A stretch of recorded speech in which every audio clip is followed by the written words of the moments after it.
ahead.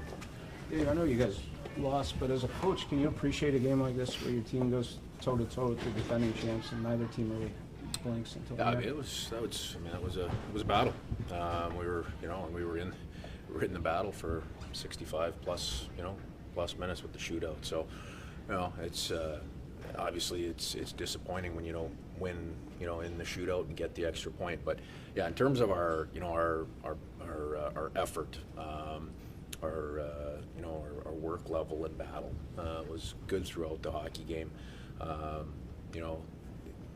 little bit, probably, you'd like to be able to execute a little bit better in a couple situations, but hey, it was that type of hockey game all the way through. And no, really proud of the guys, in terms of their effort and the consistency through the game. A little bit, it's a back and forth game, and we're in the fight. So how can a game like this prepare you guys for a playoff run down the stretch? Just we've talked about how they tighten up these games. Yeah, we've been in these games, and typically there's more of these games coming. As you as you battle in a playoff race, every point is really valuable. So what you do at both ends of the rink is important. And look at tonight's game. Momentum-wise and opportunity-wise, we were on the wrong side of it in the second period. We probably lost the line change, battle, and we ended up defending tired in some of those situations. But we turned that around in the third period. Like I said, both teams were scratching and clawing and battling.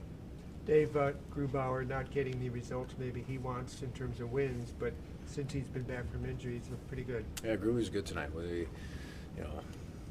At the end of the day, I don't know exactly what the chances for and against are going to be. I'm guessing they're going to end up pretty even in terms of the quality scoring chances.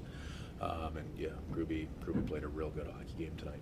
What did you think about the way John Hayden jumped in and performed tonight? Yeah, good for he was good for us. He did what you hope he would, and he's a character guy, right? Mm-hmm. He barely got on the ice in the first period with the number of specialty teams that there were and the flow of the period. So that makes it even a little tougher. But his first few shifts in the second were momentum shifts. He and his line mates. So he did a nice job for us, and that's it's credit to him. How do you think Sprong handled the jump in ice time from 4th line minutes, jumping up to 1st line minutes? His two-way game was solid. There, that group wasn't able to create a ton of offense, but again, in a game like this, you gotta have some patience, and you gotta play really strong two-way. And that's got to come first. So, again, it'll I'd like to go back and watch it through again, and you can find a few more of the details, but his effort was good, and I mean that in a two-way sense. Another good night for the PK. Yeah, PK did a good job. Those are not, obviously those aren't easy kills. All the areas, we did a pretty good job. We got hemmed in. I think it was the first PK. Guys didn't get running around. They pulled it in a little bit, got a little more conservative, and just did the job until we could find the clear. It's been a long time. Plans for the 3 days before the next one? Well, I think we're back here tomorrow, so yeah, that's true. We'll be back here for a great event in front of with our fans.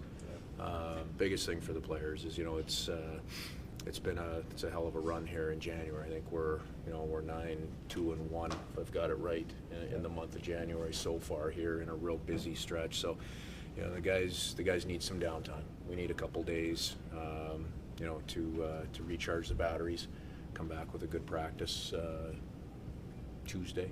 If I got my days right, we'll come back with a good practice Tuesday, and then we've got a real important stretch here yet to close out before we break. Good. Thanks, Dave. Okay, thank you.